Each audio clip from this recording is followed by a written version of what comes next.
Hey everybody, this is Russ from Retro Game Core. A couple hours from now, I should be getting a shipment of the AYN Loki Max. Now this will be a review unit, so it won't be in a final state, but all the same, I think we'll be able to get some good impressions, at least here in the first few hours. And so that's what I'm going to focus on in this video here today, are all those little intangibles, things like the feel of the buttons and the ergonomics. Those are the things that we're going to cover here, and then those other things that take a little bit more time, things like battery life and performance testing, I'll put those in a final review about a week from now. Either way, what I'm hoping to do here is that if you've already pre-ordered an AYN Loki Max or you're thinking about picking one up, this should give you an idea of at least what your first impressions are going to be like. Now when it comes to things like whether or not you should buy it, I'm going to leave that for the final review. Either way, we've got a lot of ground to cover, and so without any further delay, let's go ahead and dive right in.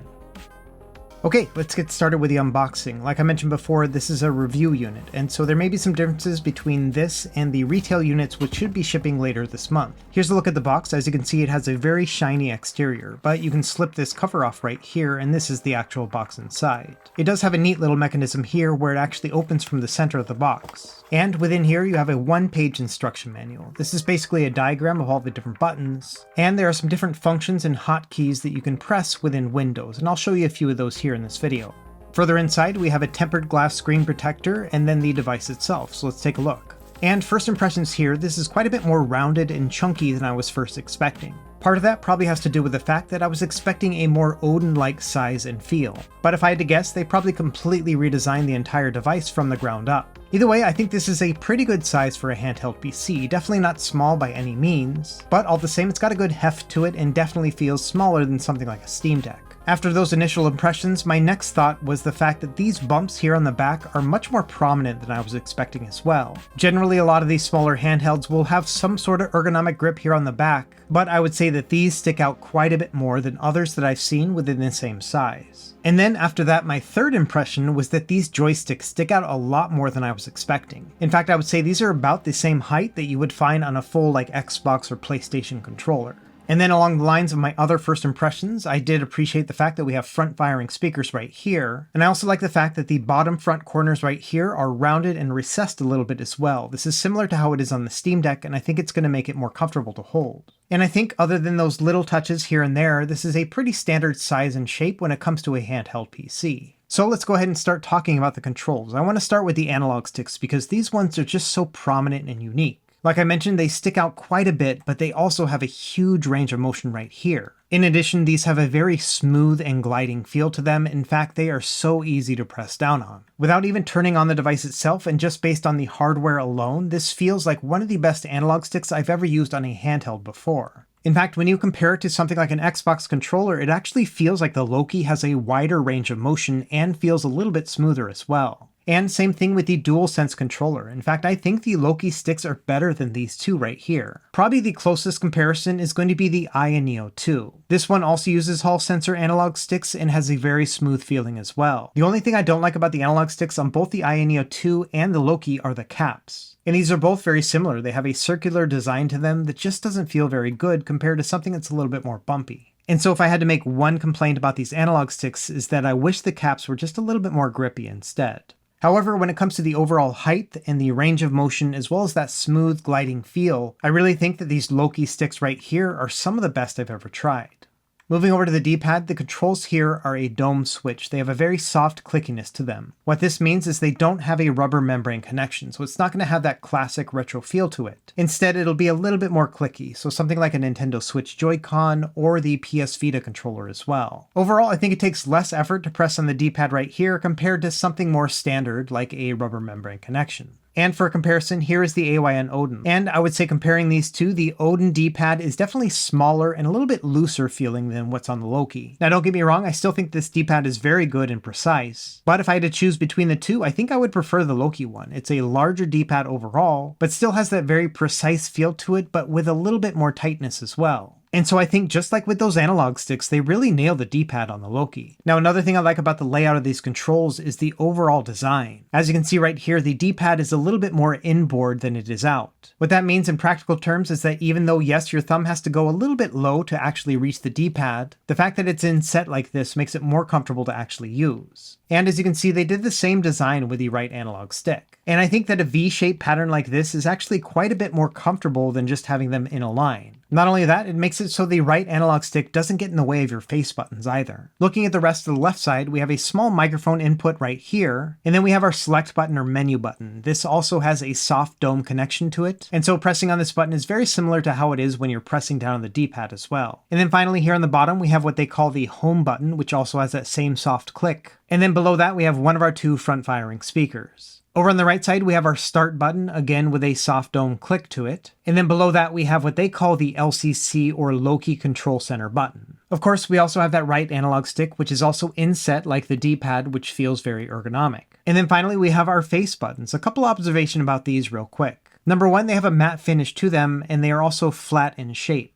Now, these are different than the D-pad because these actually do have a rubber membrane connection. However, I found that these are miles better than they were on the original Odin. To start, the buttons don't stick out too much, which is great because I felt like the Odin ones did. In addition, they're using a softer rubber membrane here that also has less travel. What that means is these buttons are pretty easy to press down on, and it doesn't have a ton of travel either. But all the same, they also have a good amount of response and springiness as well. And surprisingly, I would say that AYN really nailed it with these face buttons as well. I would say that they've made a wholesale improvement over the original Odin buttons right here. In terms of just overall feel, I would say they remind me the most of the Nintendo Switch Lite, and so if you've ever used that controller, you'll know exactly what you're getting into right here. Suffice to say, these buttons are a pleasure to press down on, they feel very accurate, and I feel like I could press them for hours on end. And like I mentioned before, the placement of these face buttons in relation to the right analog stick is also very well designed.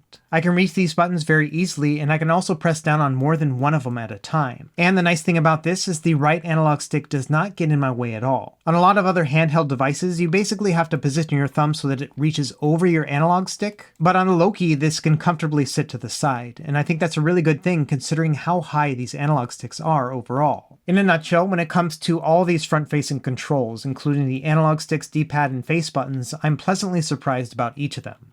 Next, let's move up to the top and talk about the shoulder and trigger buttons. To start, the shoulder buttons feel very good to press down on. They have a rubber membrane connection to them, but they also have a low amount of travel and are easy to press down on. They're a little bit thin for my tastes, but overall they're easy to access and easy to press. And so I think overall, yes, these are pretty good shoulder buttons too. When it comes to the trigger buttons, these are a substantial improvement from the Odin as well. These have a magnetic hall sensor analog input to them and glide very easily too. On the original Odin, I found it kind of difficult to get to 100% input on those. You had to really squeeze it pretty hard. By comparison, the analog triggers here on the Loki are basically effortless. I also think the amount of travel right here is just about right, not too shallow and not too deep. Now, one thing I did observe is that the trigger buttons themselves are a little bit loud. They kind of have a clacky feel to them when you press them down all the way. Let me give you a sample right here so you can kind of hear what I'm talking about.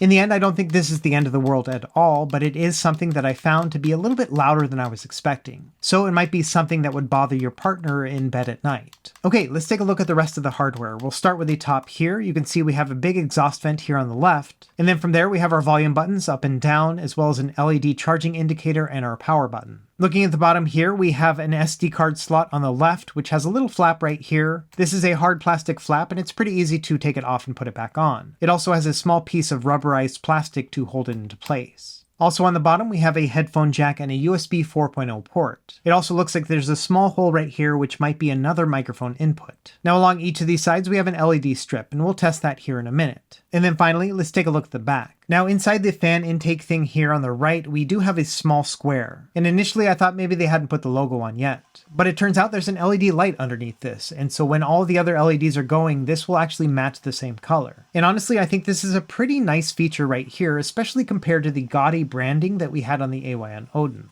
Anyway, also on the back, we have that large fan intake, and then we have two different function buttons. And as far as I can tell within the software, these basically just duplicate L3 and R3, and so you can't program these just yet. And finally, to round out the back, we have those really chunky grips that I mentioned before. Now, another thing I wanted to touch on is the feel of the plastic. First thing to bear in mind here, this is not the final plastic texture, and so I don't want to make any snap judgments right here. But I did find that after a couple hours of use, I was getting some fingerprinting and smudges, as you can see. Now, by comparison, I think this is still better than many of the other devices on the market, like the 1X Player Aya Neo, as well as AOK Zoe devices. Those ones attract a lot more fingerprints here than the Loki. And like I mentioned before, this isn't the final plastic, and so this might actually improve over time. But to be safe, if you are thinking about getting one of these and you don't like to have fingerprints like me, then maybe the white model might be a better choice. In the end, from a hardware perspective, all the buttons, controls, and everything else, there are no red flags for me. In fact, I would say the hardware design of the Loki Max right here exceeded my expectations. Now let's do some size comparisons. We'll start with the AYN Odin to keep it within the company. And I was surprised to find just how much larger the Loki Max was than the Odin, especially when you consider the fact that these both have a 6-inch 1080p screen. And not only is it larger in terms of width, but it's also quite a bit thicker, as you can see right here. So if you were hoping to get a mini PC that's about the size of the AYN Odin, then I don't think the Loki Max is going to be a good choice here. This is quite a substantial increase in overall size. Now, if you don't own an Odin and you can't really make a comparison with that, here's a couple others. So here first is the Nintendo Switch Lite. And the Switch Lite's a little bit smaller than the Odin, and so as you can see right here, there is a big size difference between these two. For a more similar comparison, here is the regular Nintendo Switch. It's about the same size in terms of width and height, but again, the Loki is quite a bit thicker. I would say this is almost twice as thick as the original Nintendo Switch. Now, when comparing to other devices with a 6-inch screen, here is the GPD Win 4. In fact, this one has the exact same chipset inside. But as you can see, this one's quite a bit smaller when it comes to overall width.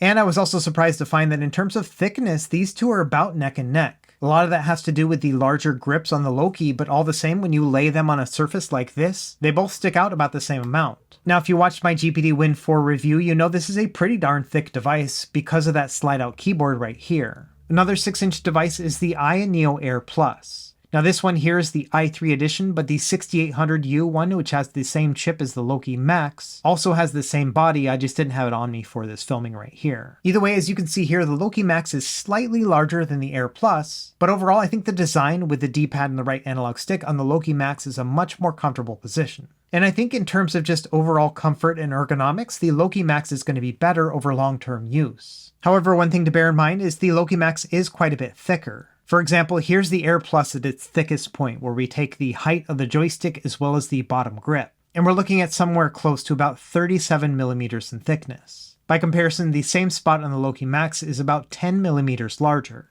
So while I do think the Loki Max is more comfortable, that does come at a bit of a size cost when it comes to thickness. A better comparison when it comes to the size of the sticks than the overall thickness would be the AYN Neo 2. These both are about the same thickness overall, but as you can see here, the Loki Max is a bit smaller. And these both have the same chip, although the AYN Neo Air has a larger screen. This is 7 inches, but with a 16:10 aspect ratio. Now, when comparing it to the ROG Ally, I do see some similarities. For example, these both have a V shape when it comes to their controllers, with the D-pad being a little bit more inset, but the ROG Ally is quite a bit bigger and roomier. Now, compared to the big guys, like the AOK Zoe A1 Pro right here, you can see it is a night and day difference. But bear in mind, of course, that the AOK Zoe has an 8-inch screen with a 16:10 aspect ratio. And it's going to be a similar experience when comparing the Loki Max to the Steam Deck. When it comes to overall thickness when laying it down on a table, they're about the same, but of course the Steam Deck is much larger due to the fact that it has roomier controls as well as those trackpads. So if you're looking for something that's quite a bit smaller than the experience of using the Steam Deck, then yes, the Loki Max might be a good fit in that regard.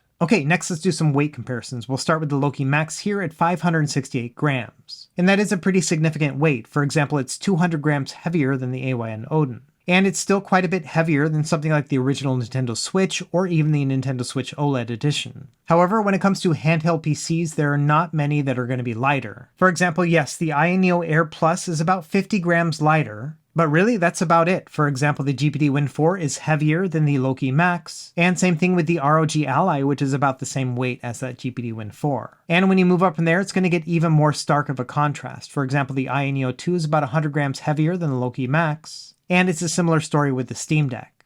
And of course, the big old boy, the AOK Zoe A1 Pro, is much heftier. Okay, with those comparisons out of the way, let's go ahead and turn this thing on and see what it's going to be like. To start, I'm going to apply the screen protector really quick, and then we're going to boot up the device. And as we get started here, just a couple quick notes. Number one, this is going to be running Windows 11, and I'm going to breeze through all that setup, so you won't have to see that here in this video. But while we're waiting, let's go ahead and check out these LED lights. As you can see right here, the analog sticks are nice and lit up, and the LED lights on the side will match the color of the analog sticks. One thing I did note is that the lighting on the LED strips is not quite perfect. You can definitely see some parts that are more well lit than others. Overall, I'm a fan of LED lighting like this, and I actually like the fact that we have it on both the analog sticks and the sides. I've never seen a device that has it on both. Another thing to note as we're warming up here, this does not have a native landscape display. Like with most other handheld PCs, this is a portrait display that has been rotated to match a landscape orientation. And this may pose an issue for older Windows games that are not able to rotate. But like I said, this is a common thing among most other handheld PCs. Also, while we're waiting for everything to set up, let's take a look at that hardshell case that came with my device. And I'm not sure what all is going to come with the retail units, but inside mine, I got an international plug as well as a USB-C charging cable, and I got a 100-watt USB-C charging brick as well.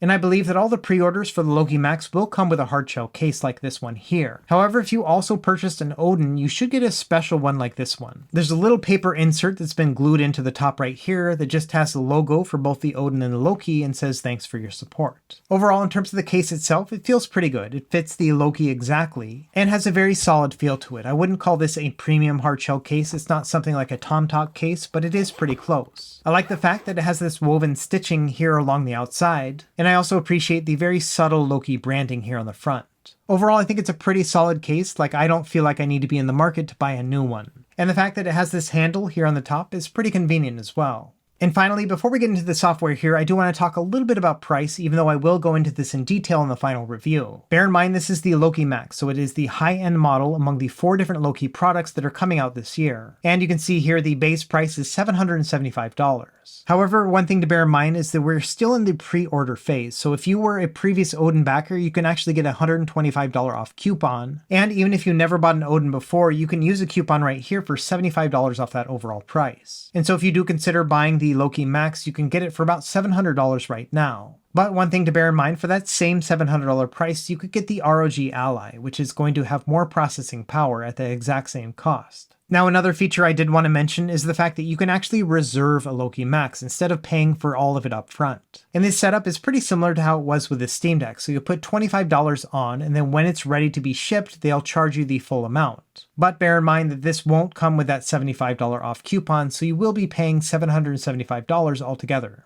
Okay, now that we have all the software set up, before we actually get into testing it out, I do have one nice surprise in that we're going to have a cat break. It just so happened that my cat Chicken jumped on my lap during filming this afternoon, and so you get a little tease right here of her. If you've seen her in previous cat breaks, you know that she was a little bit sick earlier, but she's been doing really well lately. So hopefully we'll see more cat breaks like this in the future. Anyway, now that we're all set up, let me talk a little bit about the software experience before we start wrapping up. Number one, I want to talk about the Loki Control Center, or LCC. Initially, you have to turn it on, but after that, all you have to do is press the button here on the bottom right, and it'll bring up the whole thing right here. And a couple notes here, this is a pretty responsive front end. When I push the button, it just kind of comes up immediately. And I tried as hard as I could to break the thing, and honestly, I couldn't. So I think the software here is pretty stable. And we've got some pretty handy controls right here in the quick menu. For example, we can adjust the TDP by sliding our finger along this circle.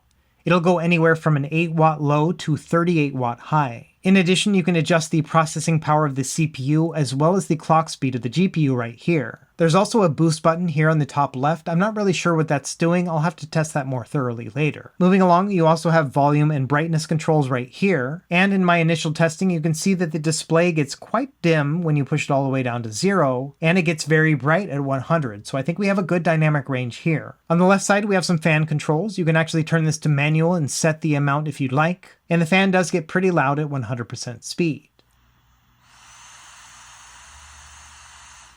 There's also a custom fan function right here, but I wasn't able to get this work, so I need to do some more testing right here. Moving along, we have a lighting section. By default, this will be on auto, so it's going to cycle through all the colors, but you can change it to manual and set it to whatever color you would like. Also within manual, you can adjust the brightness of the LEDs, which I really like this function right here. For example, in a low light environment like this, we could turn down the display and then also the LEDs so they're not so bright. That way you're going to have a nice accent of the LEDs without being too distracting. Now there's a couple other functions right here. For example, there's one called reactive. I'm not sure if this is going to light up when there are sounds going on within game, but we'll have to test this one out later. Same thing with the ambiance one. This one just showed a light blue and nothing else. The only thing I didn't like about the lighting section right here is that when you set it to auto, you cannot adjust the intensity of the lights. And personally, I'd love the idea of cycling through the colors, but then also at a low dimness. So maybe that's something they'll fix in a future software update. Next up, we have the display toggles. So within here, we can adjust the resolution on the fly, and this seems to work really quickly. But then also we have the ability to adjust the refresh rate of the panel. So we have the choice of dropping it down to 50 or even 40 frames per second. And this will come in handy when you're trying to play a PC game, but at a lower power profile. If you set the panel to a 40 Hz refresh and then play the game at 40 frames per second, you should get some pretty good battery life. And that's something I'll test more thoroughly in my final review. And finally, on the bottom, you have the ability to adjust the opacity of the Loki control center itself. I'm not really sure why you would want to have this more transparent, but all the same, the option is here. Either way, I'm pretty impressed with the LCC right here. It's very responsive, and I wasn't able to break it, at least initially. So I think this is probably one of the best front ends to come from a Chinese company, and I think it's going to be really handy to make adjustments while in game. Now, in addition to the LCC, you do have some hotkeys that are going to be pretty handy. For example, if you hold onto the select button for a few seconds, it'll then reveal the desktop. And then similarly, if you hold onto the start button for a couple seconds, it's going to show the on-screen keyboard. Along those same lines, if you press select and start at the same time, it'll bring up your task manager, so this will be an easy way to kill an app. And if you hold on to L1 and R1 for a few seconds, it'll change the controller into mouse mode. What this means is you can use the left analog stick to move the mouse cursor around, and then the A button will work as a left mouse click. So if you need to navigate through windows, this might be a little bit easier than trying to tap on the touchscreen. Now, this is my first day with the device, so I wasn't able to get too deep into the weeds when it came to performance, but I did have a 1TB SD card already loaded up with a bunch of Steam games, and so I was able to jump into these at least immediately. So let's go ahead and do a couple real quick tests. To start, let's test the audio quality. So this is at 100% volume right here.